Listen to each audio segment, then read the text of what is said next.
Bismillahirrahmanirrahim. Kalau kita ingin hidup kita adalah hidup yang selalu berbahagia, selalu damai, selalu tenang, ya. Ini juga poin yang tidak kalah pentingnya. Ridha dan terima dengan apapun saja keputusan Allah Subhanahu wa taala. Tenangkanlah dulu hatimu. Yang kamu anggap musibah seringkali itu adalah berkah. Yang kamu anggap sebagai hal yang tidak menyenangkan, bisa jadi sebenarnya itu adalah cara Allah Subhanahu wa ta'ala untuk menghindarkanmu dari hal yang lebih buruk lagi. Berusahalah untuk selalu ridha dan terima dengan apapun saja yang jadi keputusan Allah Subhanahu wa ta'ala, maka akan tenanglah hidupmu.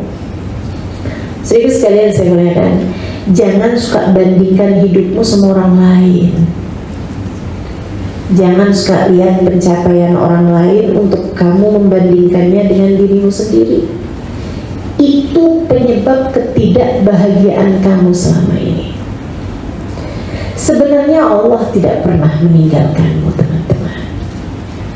Coba kamu ingat-ingat, Allah tidak pernah meninggalkanmu.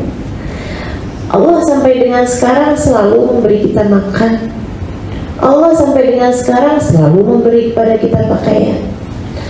Allah selama ini tak pernah kurang-kurang memberikan kenikmatan kepada kita.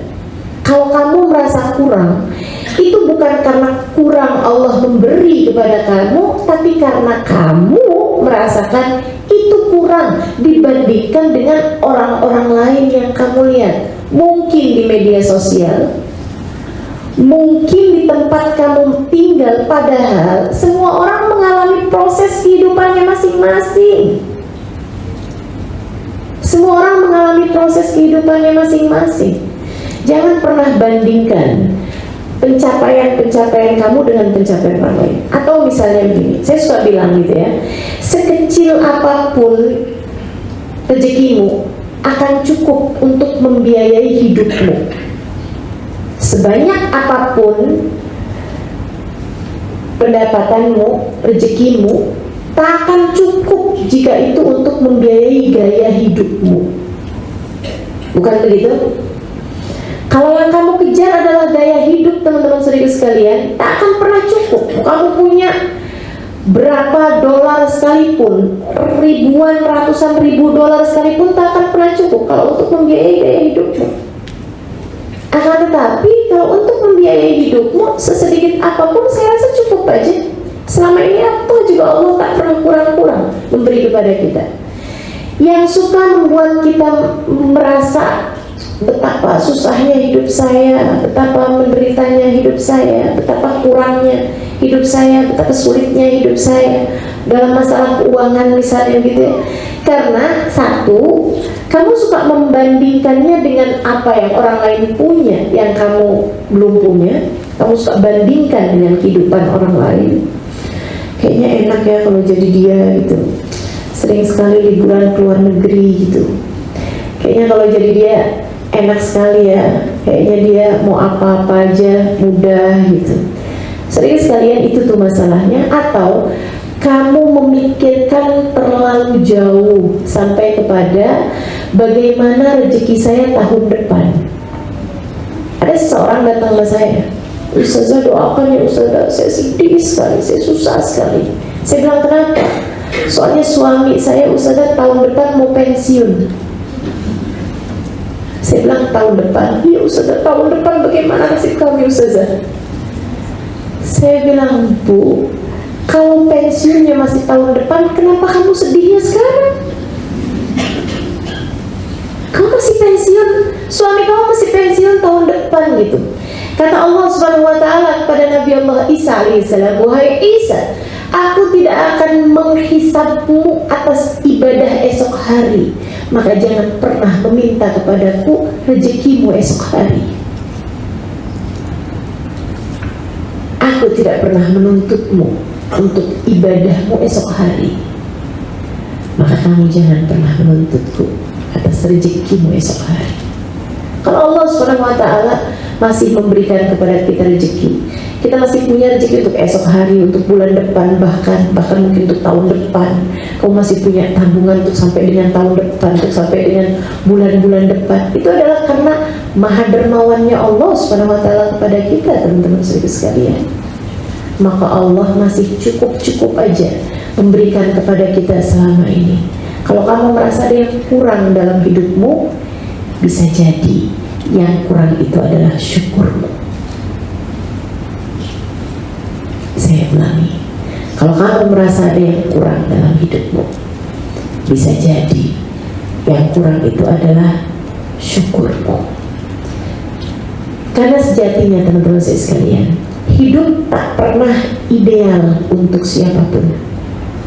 Tak ada orang yang hidupnya dijadikan Allah SWT semuanya mulus, semuanya bagus.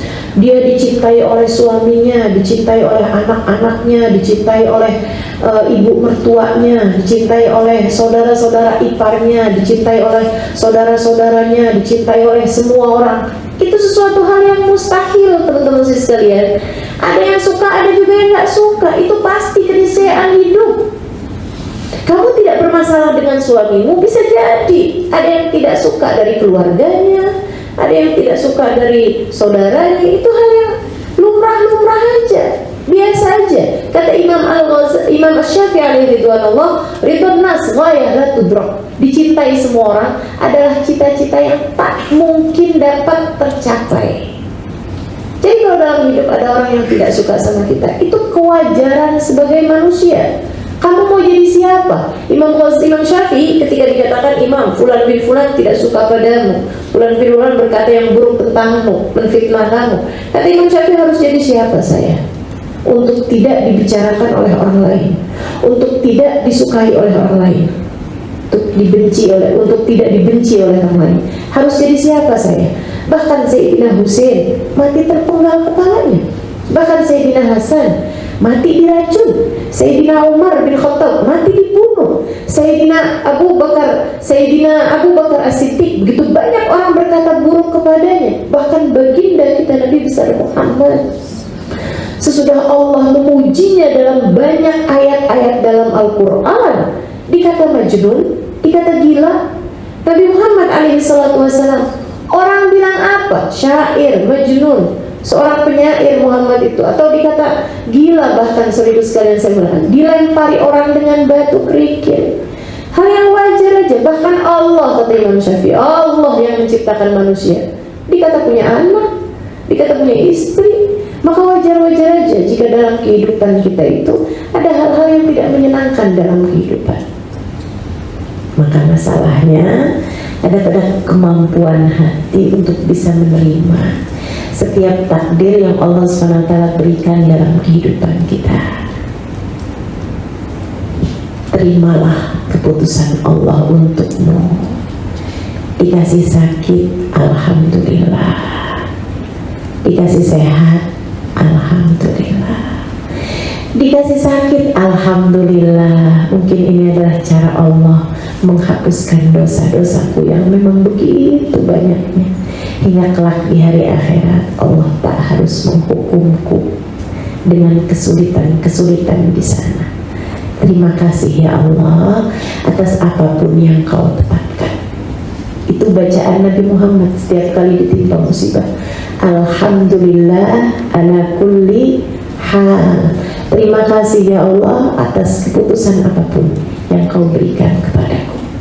Terima kasih atas keadaan apapun yang Kau berikan padaku. Saudara sekalian yang saya muliakan,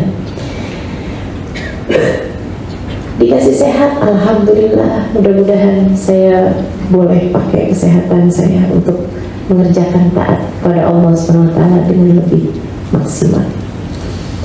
Kalau kita belum diberi suami, alhamdulillah, alhamdulillah. Tak harus ada seseorang yang saya mau pergi kemana-mana harus izin dulu dengan dia. Hidupmu jauh lebih simple, hidupmu jauh lebih mudah. Betul? Betul gak? Kalau kamu diberi suami, alhamdulillah, Allah telah mudahkan saya untuk menempuh surga lewat jalan taat padanya. Kamu diberi suami yang cakep, alhamdulillah, saya tak usah susah-susah nonton film Korea buat cari yang cakep-cakep. Cukup dengan tonton suami aja.